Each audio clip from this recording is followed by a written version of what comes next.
ان دنوں میری عمر 23 کے لگ بھگ تھی، بلکہ یہ کہنا مناسب ہوگا کہ عین میرے شباب کا دور تھا۔ سٹوری میں آگے جانے سے پہلے آپ سب سے گزارش ہے کہ ہمارے اس چینل پیاری دنیا کو سبسکرائب کر دیں اور ساتھ نیچے دیے گئے بیل آئیکن کو بھی پریس کر دیں تاکہ ہماری ہر آنے والی نئی ویڈیو کا نوٹیفیکیشن آپ لوگوں کو مل سکے۔ شکریہ۔ عیاش تھا۔ شہر کی کئی لڑکیاں اور ماڈل گرلز میرے بیڈ روم کی زینت بن چکی تھیں۔ دنیا کے تقریباً تمام عیب مجھ میں پائے جاتے تھے۔ میرا دل گناہوں کی سیاہی سے کالا ہو چکا تھا۔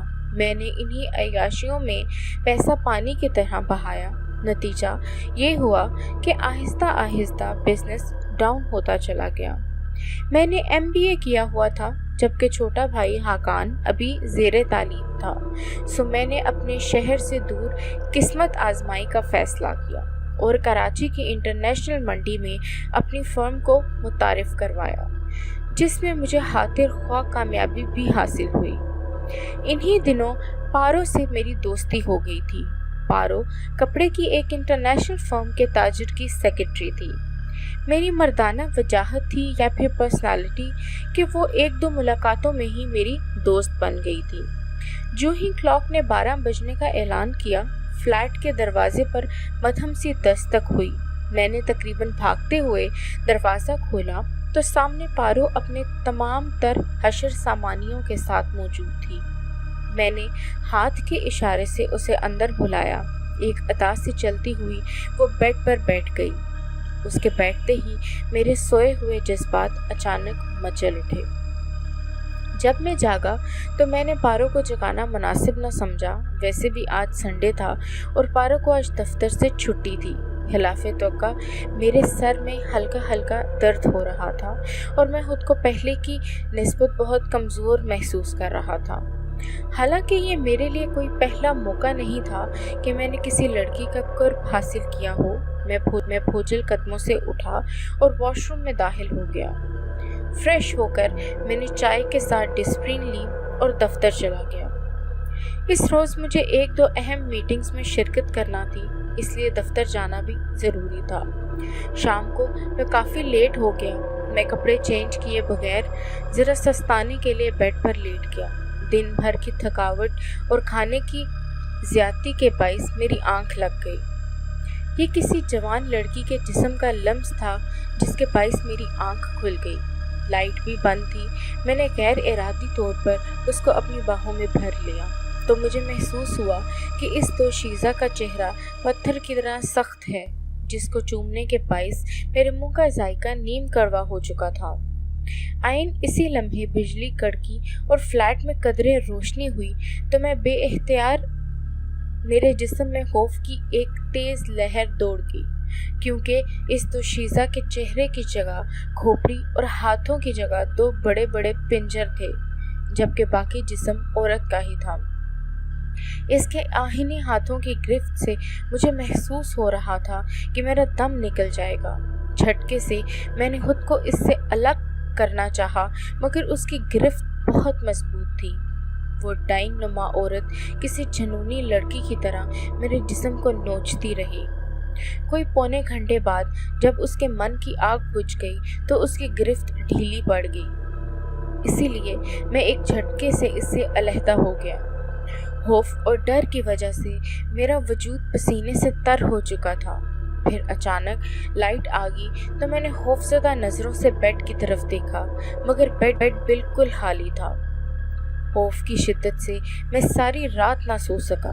جسم میں درد کے باعث میرا ٹیمپریچر بھی بڑھ گیا۔ دوسرے دن میں دفتر بھی نہ جا سکا۔ دوپہر کو پارو کا فون آیا تو میں نے اسے بتایا کہ میری طبیعت ناساز ہے، اس لیے دفتر نہیں جا سکا۔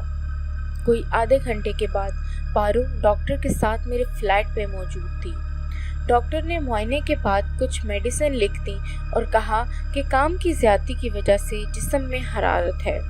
ڈاکٹر واپس چلا گیا اور پارو میڈیسن لینے کے لیے بازار چلی گئی۔ اس دوران پیاس سے میرا حلق خشک ہو چکا تھا۔ پانی کی غرض سے میں نے بستر پر سے اٹھنا چاہا، مگر چکرا کر پھر بستر پر گر پڑا۔ دوبارہ اٹھا اور دیوار کے سہارے آہستہ آہستہ چلتا ہوا فریزر تک پہنچنے میں کامیاب ہو گیا۔